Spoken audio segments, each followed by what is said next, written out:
Hello two family, કેમ છે બધાને? જય માતાજી, બાપા સીતારામ. સવારના જય માતાજી ને બાપા સીતારામ જાજા જાજા કરીને યુટ્યુબ ફેમિલીને. તો સવારના 8:15 વાગી ગયા છે. તો એમ થયું હાલો નાનો એવો એક બ્લોગ બનાવીને મૂકી દઈએ. તો આપણે જઈએ વાડીમાં. જો બી સોલ બધું તૈયાર કરી નાખ્યું છે અને આપણે બી વાવી દીધું છે. હવે વાડીમાં કાકડી અને તુરિયા હવે મહિના દિવસ પછી રોપા દેખાશે. જુઓ આખી વાડીમાં બી વવાઈ ગયું છે તુરિયા કાકડીનું. તો ટપક પણ ચાલુ કરી દીધી છે. તો એમ થયું કે નાનો એવો વિડીયો બનાવીને મૂકી દઈએ.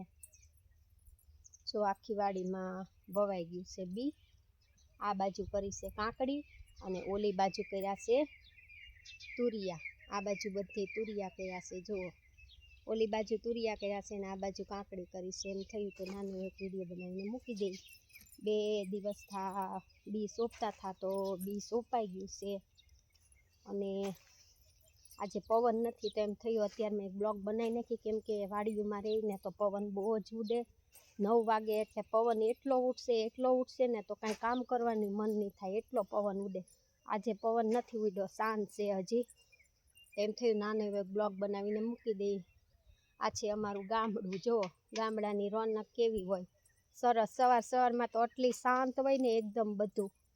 તે આપણને એમ થાય કે વાડીમાં જઈને કામ કરી નાખીએ, કેમ કે સવારમાં છે ને પવન ઓછો હોય એટલે કામ ફટાફટ ઉકલે વાડીનું. પવન ઉપડી જાય પછી કામ કાંઈ થતું જ નથી. તો અમે બી વાવી દીધું છે. 2 દિવસ થયા છે. હવે પાણી ચાલુ કરી દીધું છે. મહિના દિવસ પછી રોપા થશે ત્યારે હું તમને રોપાનો વિડીયો બનાવીને મૂકીશ. અને જો અમે સાડિયા દેવ બેસાડી દીધા છે. સાડિયા દેવને શાકભાજીમાં બેસાડી દીધા. અમારા છે સાડિયા દેવ. જો અમારા સાડિયા દેવ છે. દાદાએ સાડીઓ બનાવી અને મૂકી દીધો છે. એક અહીંયા મૂક્યો છે, એક આમે મૂક્યો છે, આમ ઠેઠ મૂક્યો છે. તો ઓલી બાજુ તુરિયા છે, આ બાજુ કાકડી સોંપી દીધી છે. 8 વીઘા જમીન છે, એમાં 4 વીઘાના અમે કાકડી કરી છે દેશી, અને 8 વીઘા એટલે 4 વીઘાની અમે તુરિયા કર્યા છે.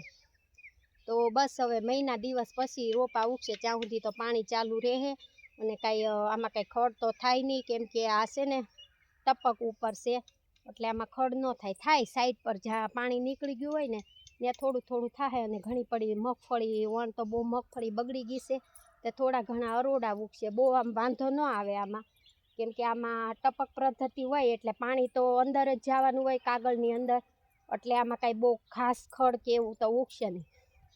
તો એમ થયું હાલો નાનો એવો વિડીયો બનાવીને મૂકી દઈએ સવારમાં. તો બધાને જાજા કરીને જય માતાજી, બાપા સીતારામ. અને ખેડૂ જાય છે ઘઉંનું બી લેવા, કેમ કે જો શાકભાજીનું કામ પૂરું થઈ ગયું.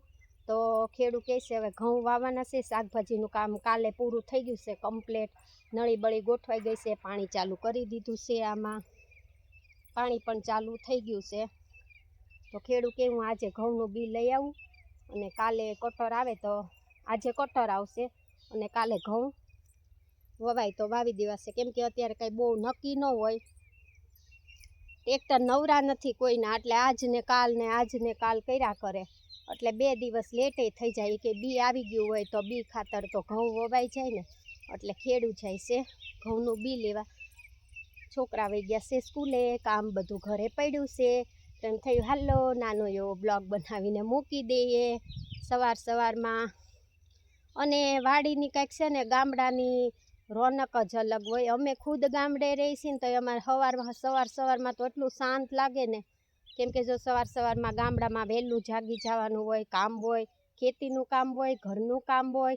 તો એ બધું પહેલાં ઘરનું કામ પતાવવું પડે અને પછી ખેતીના કામમાં ચડવું પડે.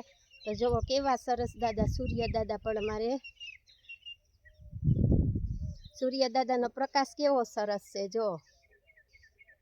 એટલે સવારમાં ગામડાનું વાતાવરણ જ બહુ જ ગમે. એટલે તો કહે છે ગામડું સિટીની હારે ન આવે. અને ગામડામાં છે ને તમે બીમાર હોવ ને તોય તમે આમ તમને આમાં સંતોષ થઈ જાય.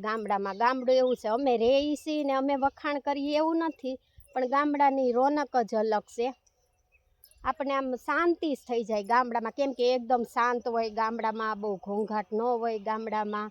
એમાં વાડીમાં રહીને તો બધું એકદમ હાવ શાંત હોય, કેમ કે અહીંયા સાધન બાધનનો ઘોંઘાટ ન હોય અને એકદમ બધું શાંત શાંત હોય.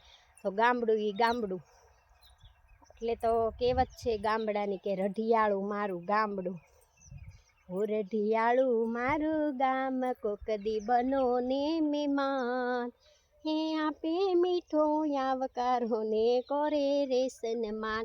તો ખેડૂને તો દરરોજ આંટો મારવો જ પડે વાડીમાં. ઓલી કહેવત નથી, ભલે વાડીમાં કામ હોય કે ન હોય, પણ ખેડૂ એક આ હેઠેથી ઓલે હેઠે આંટો મારે ને એટલે એની દાડી લખાઈ જાય સોંપડે. ભગવાન દાડી લખી દે છે સોંપડે. એટલે આ ખેડૂનું એવી રીતનું કામકાજ છે. તો આપણે ખેડૂ પાસે જઈએ ને ખેડૂને પૂછીએ કેટલા દિવસે આ બી આવશે. હાલો, આપણે તુરિયા કાંકડી વાવી દીધા છે, કેટલા દિવસે આવશે રોપા થાય?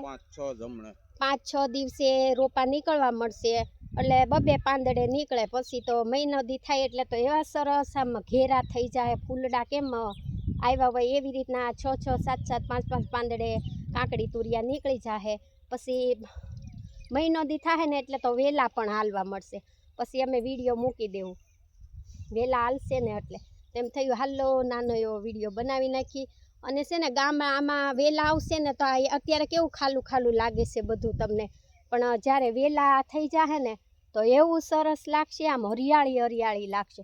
અમે ખુદ ગામડામાં રહી વાડી કરીને તો અત્યારે ખાલું જોઈશે ને તો આમ કંઈક અલગ અલગ લાગે. અને જ્યારે રોપા થઈ જાય ને તો એટલું સરસ લાગશે, આમ આપણને ન જોવું હોય ને તોય મન થાય. અને પછી પાછું ઉલ્લી જાય ને તો હા વાડી ખાલી ખાલી લાગે. એટલે આ બધી ગામડાની રોનક છે. તો ખેડૂ જવાના છે ઘઉંનું બી લેવા, કેમ કે શાકભાજીનું કામ પૂરું થઈ ગયું છે. તો હવે ઘઉં વાવવાના છે. તો ખેડૂ જાય છે આજે ઘઉં લેવા. આપણે કયું ઘઉંનું બી વાવવાનું છે? 400 ઘઉંનું 400 ઘઉંનું બી વાવવાનું છે, જૂનાગઢી ટુકડી. તો ખેડૂ હમણાં જાય છે ઘઉંનું બી લેવા. તો એમ થયું હાલો થોડોક ટાઈમ છે કામમાંનો, તો કામ બધું બાકી છે, થોડોક ટાઈમ છે. તો એમ થયું હાલો નાનો એવો બ્લોગ બનાવીને મૂકી દઈએ. તો બધાને જય માતાજી, બાપા સીતારામ. સવારના ઝાઝા કરીને બ્લોગ ગમે તો લાઈક કરજો, કોમેન્ટ કરજો. અને એડિટિંગ વિડીયો નથી આવડતો, સાદો ને સિમ્પલ બનાવીને મૂકી દઈએ છીએ. તો બધા અમારો વિડીયો જોજો અને આગળ વધારજો ગામડાવાળાનો. તો બધાને ઝાઝા કરીને જય માતાજી, બાપા સીતારામ. આવજો બધા.